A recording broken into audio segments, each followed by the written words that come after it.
We got a broke down and wrecked up car over there. We got to get out of the ditch. Looks like we get to test out my new homemade boom head and winch setup here. All right, well, here is our imaginary customer of the day. You can see he done come over, wrecked off the side of the road. Is out there off in the ditch in the field, and oh man, there's a guardrail right here on the side of the road. So we can't even get the rollback or the wrecker over there to get him, because you know this is a guardrail. Whatever are we gonna do? Let's go look at this thing. Assess our situation here. Yeah, this is junk totaled. Absolutely worthless vehicle. So we got to get it out of here without damaging the guardrail, without hitting the super nice house over here or the mansion in the corner. Let's see if we can get it done. First, we have to get some outriggers out here. And out of my way. You go down. All right, here's my new boom head setup. This is a shackle D-ring mount. This is a shackle D-ring mount. This one's welded up into the bottom. This one's welded onto the end. I got a gusset off the top here tying in. I got a gusset through the back here tying in. And then I put this one in the middle here to tie the two together. And I left a little extra here because I wasn't totally sure whether I'd be able to wrap around this with a much bigger piece for a whole lot more strength and basically tie it from beginning to end, or if for shackle clearance I was going to need to trim this out of here right down to the edge of that. So I think from looking at it when I was messing with some shackles, we got plenty of room to go ahead and tie back into that and wrap it all around, tying into these corners. So it was a little bit unfinished because I didn't know what I needed for clearance on the shackles, and now I got to finish it. Also, speaking of having to finish it, I was in such a hurry when I welded this the other day. I told you it was starting to rain and I had a work call to go do, so I just hurried up and got it welded. I completely skipped that whole weld right there. Totally forgot it and missed it. So we're gonna have to weld that in, which is fine because we still had to do that welding on the trailer that I forgot to do at the same time. We're gonna have to pull the welder and all the stuff back out, back up the hill, finish welding that. But we're gonna do all this without that piece welded, because if it holds up without it, then we know it'll hold up with it.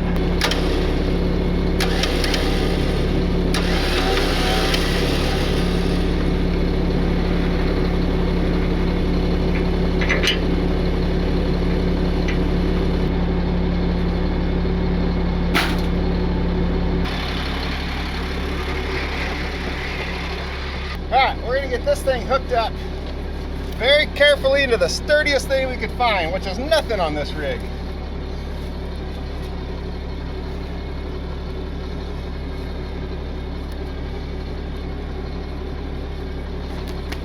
Gonna lock in our winch, grab our remote to drag our casualty over to us.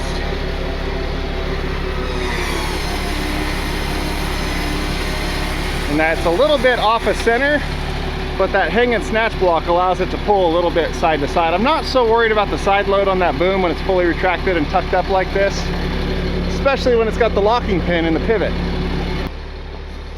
You are not in gear at all.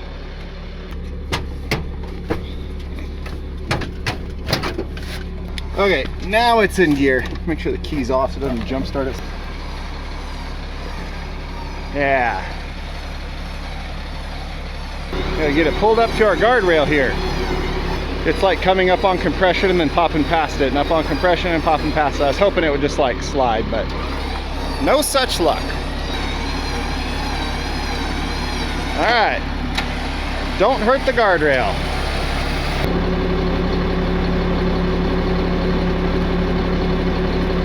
Now we got to come back over to the other side of the truck. This is where that full radio control setup would be really handy, but I don't think it'll be $8,000 handy.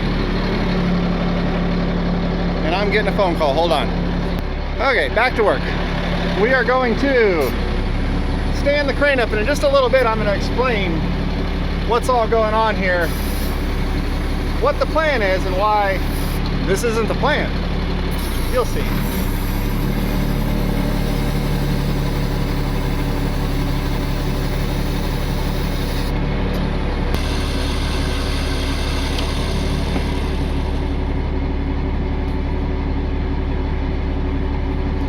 This is gonna have to be my next thing, is building a mount for these up there so they can stay on the truck full time.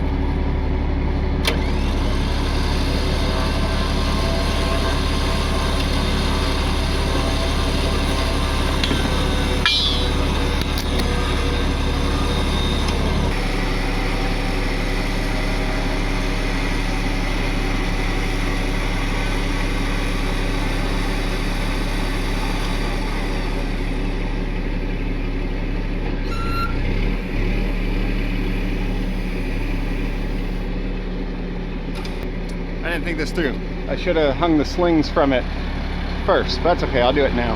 Okay, we're all hooked up to this invaluable vehicle. We're just to the axles on all four corners, and we're doing this single line. If I was doing this on a real job, I think I would snatch block this in just to double that line up.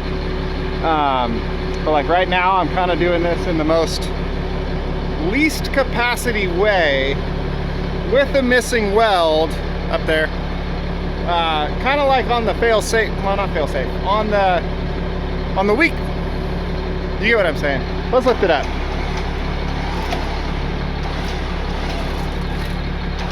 The only problem with these big knobby tires is those are gonna hook the treads. I might need to shorten the front up one notch. I do. I'm gonna do that. Stand by, folks. Wait, that's the other guy. Okay, I just shortened the fronts up. But like I said, we gotta make sure these rear ones are getting hooked on the knobs of the tires. Like that one is. Let's go to the other side so that the sun is helping us out here at the camera. It's all about the lighting in these videos, you know?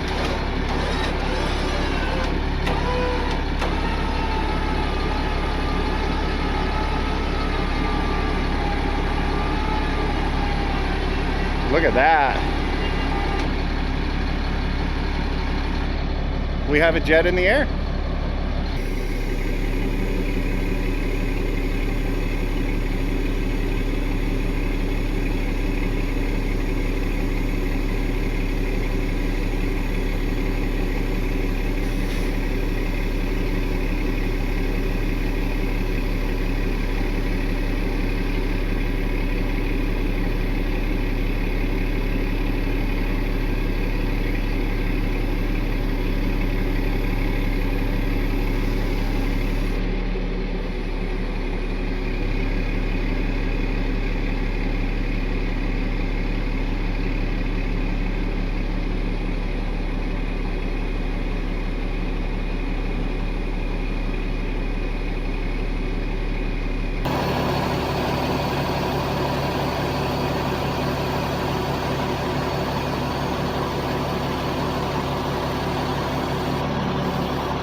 Success! All right, that was kind of cool.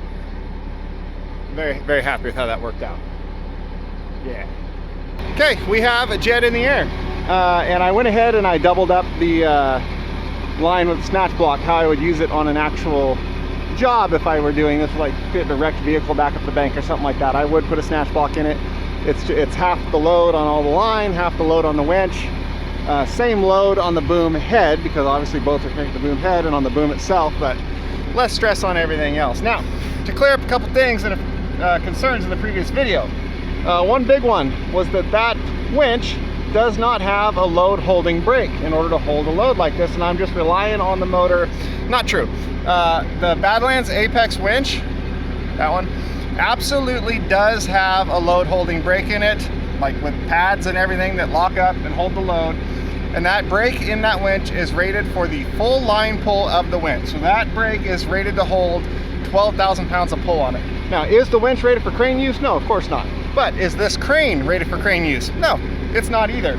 There is no load chart for this crane. It is rated for, at full reach, which would be out farther, boom down some, 6,500 pounds, and up close at its first stage right here, 11,000 pounds. So this is rated much like, actually this is a great example, let me come show you. The boom on my Zacklift, or on my four-wheel drive wrecker over there. All wrecker recovery booms have a rating fully retracted and a rating fully extended. There is no load chart for ratings out in between. Just like that underreach has a rating fully retracted and a rating fully extended. There is no chart for anything in between. That's just how things are in the recovery world. This boom is rated in the exact same way, where it's got a full retract and a full extension. In between, there's no load chart or no variable rating as you go. So that right there is now a recovery boom. And can a recovery boom pick stuff up in the air? Yeah, it can. Is it rated and certified to go out and be doing crane jobs? No. But I will argue that no wrecker of any type is. So I'm modifying it to make it better for the recovery type of stuff I need to do, and I'm happy with that. Another one is that boom right there is made out of a heat-treated steel. So it might be, I'm not certain of that actually. It could be, it could not be. I don't know, either way. But it said as soon as I welded on it, I destroyed the heat treating of the steel and therefore ruined it. Well, welded. The thing's covered in welds. I'm definitely not the first person to weld on it. If you do a proper and correct weld, it'll be fine. I did leave all of the old winch mounts is still there. I could just zip that one I did off real quick and put the factory winch right back in it, no problem. Everything's still there to do that. You also notice that right there, all the hydraulic lines are still there. I left all the hydraulic system in place because my plan is not for it to be an electric winch permanently. That's just a for now thing. I plan to put a hydraulic winch there, but for reasons, I can't do that for at least a few weeks now. So that is my temporary in between, but the hydraulic winch I'm gonna get, I built that mount for the hydraulic winch I want to put there, so that when that's that time, that one can come off, the hydraulic one can go in, tie right back into all the factory hydraulic lines, and we're good to go. So in summary, in my use case with my company, the way I'm gonna be using it, picking stuff up with this boom is absolutely no different than picking stuff up with that boom or the Zacklift boom or any other. So that's that. And in all reality, I didn't want to do all this for the ability to pick stuff up like that anyway. I wanted it for the remote, for recovery use, for recovering vehicles that are down over the bank and dragging them up the bank. The fact that I could pick stuff up and set it on the bed is a total bonus. The reason for doing all this was I could do exactly what I'm doing right now. Actually, never mind, that's not true because I'm picking it up. But for being able to use the remote, being down over the bank or wherever with the stuck vehicle, and being able to run the winch at the same time. I set it on that block. I should pick that up. Oh man, messed our guardrail up. Get away.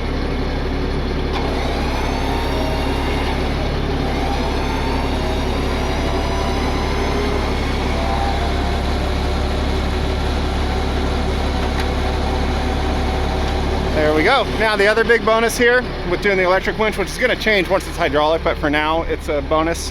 I can use that winch when it's all folded up and tucked away right there as a side puller for getting vehicles out of the ditch and stuff without ever firing off the PTO on the truck. Technically, I don't even need the truck running at all. I think it's got 4 batteries in it. It'll run this winch for a very long time, but don't have to run the hydraulics, don't have to run the PTO, and can do recoveries, side pull recoveries. So to reiterate, this is a recovery boom that is not rated for crane use, yet has the ability to lift stuff up in the air, just like every single wrecker out there. Pretty cool. And I know of one particular turn up Jack Lake Road out of Sisters, so it'll be really handy to put that boom up and out to pull people back up that bank. That'd make a big difference in getting stuff out of there. All right, well there you have it, the temporary, so we go this way. The temporary, for the moment, electric winched recovery boom that can also lift stuff when I need to. Like I said, we're not done with it. It still needs some more modifications. This was just to be able to use it right now setup that I could do, because there's more different stuff coming.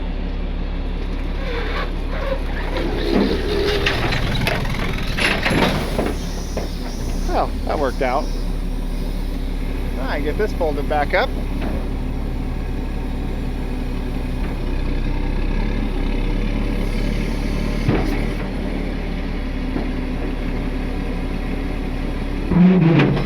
So like I said, now that I kind of see how everything hangs when it's upright, I see where I have clearance and where I don't in here. So I can make a little adjustments there. I got my, hold on, let me show you.